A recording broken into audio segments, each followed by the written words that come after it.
Hi, everyone. Today I'm excited to chat with Jeff Goins. Jeff is an author, speaker who writes at goinswriter.com. He's helped many people to overcome the hurdle of, admitting that they can pick themselves and admit that they are writers. And I know because I'm one of those people who Jeff, with Tribe is just was amazing and helped me write and ship my first novel. Wow. And so I'm just so excited to be able to talk to you, Jeff, because I just appreciate all you've done. Oh, thank you. That's so exciting to hear. Thanks for saying that, Lorna, and good for you. Yeah. So it's good. But this new book that you have written, The Art of Work: A Proven Path to Discovering What You Were Meant to Do. It's like you turned your attention to helping people to step into their calling, and Yeah. which is exciting. So would you just talk about that? What does the word calling mean? Well, I think it means different things to different people, but to me, it means the reason that you were born. It's your life's purpose, and I think that everybody has a calling. They have something that they were meant to do, and in the book, I kind of spend a bunch of time telling stories, sort of unpacking exactly what that looks like. But I think a lot of times we think that a calling is this thing that you just know that you're supposed to do, and I take a different approach. I think often a calling isn't what happens when your life sort of happens, unfolds as planned. It's what happens when everything goes wrong, and you have to sort of pull out of the wreckage of life circumstances. Because I think we all have things that go wrong sometimes. What you pull from that mess, I think, is really what a calling is. It's not the life that we wish we could have had. Could have had. It's the life that we're living right now, as long as we can fully embrace it as it is. Yeah, and that is just amazing, because I just know for myself that often, I think about the whole process of the pain and how Yeah. hard it is to walk through all the different things, and often you're not thinking about that this is actually just a process that's taking you somewhere, Yeah. right? Yeah, that's absolutely right. Yeah. So I think there's a lot of people, or at least people I've talked to, who don't know really what they're meant to do. I think it's Yeah. very rare that people actually say, "Oh, I just know from young on this is what I was doing today." Yeah, I I think agree. that's rare, and it's like we are sort of putting our hand around in a dark room. It feels that way anyway. So Yeah. in your book, you say that finding our calling, we need to listen to our lives. Do you have some tips on how to do that? How do we listen to what's going on in our life? Yeah, well, so Parker Palmer, who's an author and activist, wrote in a great book called Let Your Life Speak. He said, before I can tell my life what I want to do with it, I need to listen to my life telling me who I am. And I think most people think that their calling, their purpose, is this thing that they have to go out and find. And really, I think it's about this person that you become, your true self. And so before you figure out what you're going to do with your life at whatever age you decide to figure that out, I think you have to really ask yourself, who am I? And the way that we learn that is not by just dreaming or looking forward to the things to come. In many ways, it's about remembering and looking backward at what's already happened. I think we can learn a lot about ourselves from our past. And so listening to your life is really just kind of examining your life, paying attention to the themes, even in moments of pain and tragedy. What are the themes that keep coming up in your life? Yeah. And for me personally, that meant not really thinking of myself as a writer, but when I examine my life, when I look back at these different seasons of my life, from being a kid, where in the backseat of our minivan, when my mom was reading me the dictionary on long road trips, to being a teenager, writing these short stories, and becoming a musician and writing songs, and then even being in college and trying to escape the boredom and stress of college by writing stories late at night. And I realized that my life was telling me that I was supposed to be a writer, and I think that's that process of listening to your life. I think that's so cute that you like to listen to the dictionary. That's so great. What an awesome Well, I think thing. the proper word for it is nerdy, but I appreciate you rebranding that as cute. That is cute. But that is true, and I think sometimes we get caught. Maybe it's a trap. I don't know. Of just 75% of the stuff we look back on, Yeah. we reflect on the pain. But Yeah. maybe it takes a mind switch, right? Yeah. Okay, so we went through that, but what did we learn from it? Maybe that's part of it, right? Yeah. I mean, pain is obviously a part of life. Yes. And I don't think that pain is necessarily good. I'm not one of those people that thinks that every tragedy is a good thing, and, Yeah. and there's an ultimate plan in that. Like, some things are really bad, Yeah. and I think that's worth acknowledging. But one of the things that I did learn in writing this book and interviewing all these people Yeah. who discovered meaningful work was they all had pain. Yes. They all had Yes. things, and sometimes the pain was getting fired. Sometimes it was getting dumped. Sometimes it was having your spouse die, but in the midst of that pain they found something good if they were able to redeem it, if they were able to let go of these ideas of what could have been, embrace what is, and then move forward with it. And people who stay stuck in the past or focus too much on the future, I think, miss their calling. Your calling is found in the life that you're living right now, but you can learn things about what you've experienced. And I've said before that I don't think that your past dictates your future, but it does inform it. So we can learn to not repeat the same mistakes. We can learn the things that if we keep repeating at the same thing, maybe that's not what we're made to do.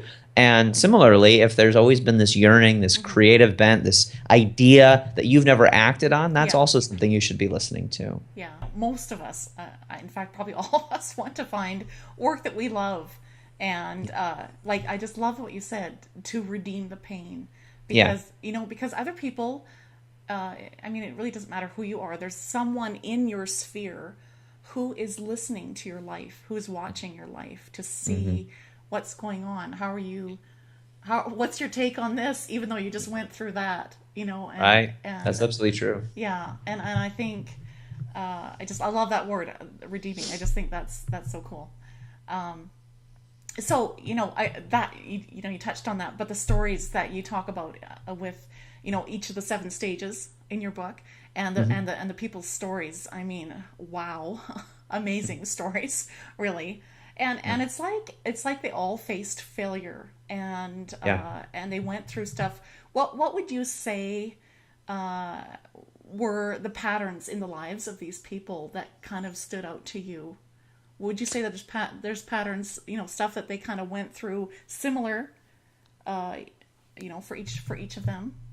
Yeah, absolutely. I mean, these 7 stages, I think, were represented in all of these lives, and then each person kind of in the book represents a different stage. They're like an archetype, but everybody had these things in common where they were listening to their lives. There was something painful or difficult. And I was talking to a friend about this recently, and he said, well, does it have to take a painful wake-up call for somebody to actually wake up? Yeah. And no, I don't think so. But that's the wrong question. Like, that sort of assumes that everybody at some point in their life doesn't have something painful or difficult happen to them. They're rejected, they're, let down. Something doesn't align with their expectation of what they thought reality should look like. And that's just not true. Like, we can't assume that pain isn't going to come. It is going to come. So the question isn't, does it take a painful, wake-up call, for you to figure out what you're meant to do with your life? The question is, am I willing to listen right now to the pain and disappointment and discomfort in my life right now, because it's a part of life? And as you mentioned, Lorna, another really important theme was failure. Yeah. They didn't face failure. I have to sort of correct that. They didn't face failure. They lived in it. I mean, that I think what was surprising to me was not just one single failure in a significant, successful life, but failure after failure after failure, entire seasons of failure that sometimes lasted years, as long as a decade. That was the norm, not just like one bad job or one bad relationship, but a season of failure, but not a lifetime of failure. Yeah. And you mentioned mindset earlier, and I think that in order for a season of failure to not become a lifetime of failure, there's a lesson that you have to learn, which is that you can use failure to succeed. You can learn from it, and you can pivot along the way. You can kind of change direction slightly as you go to get to where you want to go.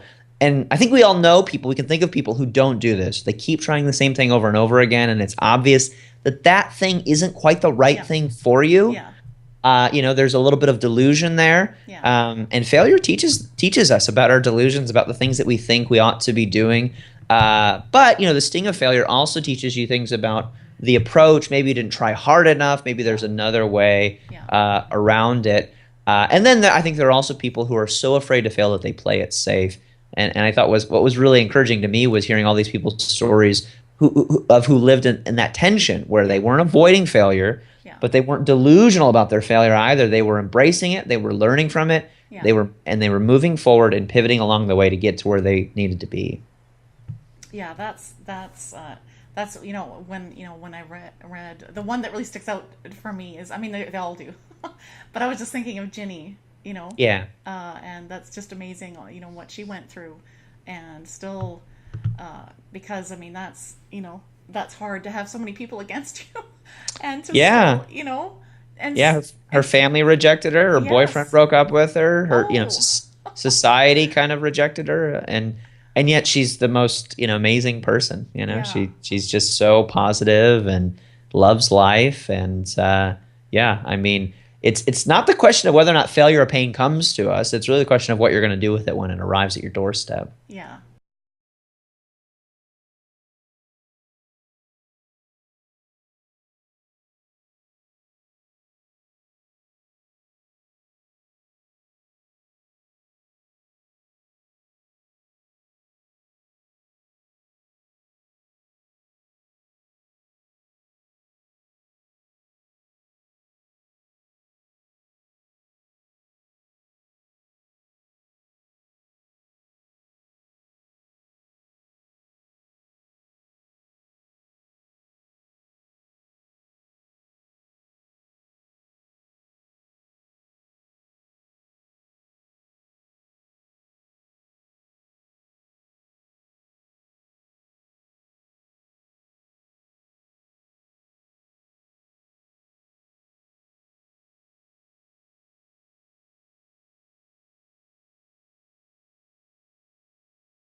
it's true, but there has to be some kind of where you're seeing the end picture, Yeah. and inside, even though you don't like all those scales or whatever you're doing, you Yeah. know that to play that song, which you really want to play, you're Right. gonna have to, or whatever it is, right? Yeah. Yeah, Yeah, and I think there's different levels of practice. You yeah, know, you see this in music, especially with piano. There's yeah, fundamentals that you have to learn. You have to learn yes, your scales. Once you've sort of mastered that, yeah, I mean, I guess you can continue to practice scales, but that once that fundamental is yeah, there, you can kind of move on to the next thing. yeah, And yeah, I mean, I certainly think that there are, there are levels to that, just to get to a point where you're proficient enough to, yeah, do the kind of things that you want to do. But I also think that the practice never completely ends. There's always another level. You can yes, always keep getting better and better. yes, And somebody, I can't remember who said this. This is another 50-cent word. Mastery is an asymptote, which is a math term for kind of a line that goes up to another axis, and the closer it gets to it, yeah, the further it goes up, the closer it gets, but it never touches that line, so it just gets closer and closer and closer, but never touches it. oh wow, That's mastery. You never yeah, completely master something because yeah, it's a lifelong process. yeah, And so in a way, the journey has to be the destination. You have to love it even when it's incredibly difficult and hard and you feel like you hate it, but you can get up and do it again the next day. yeah.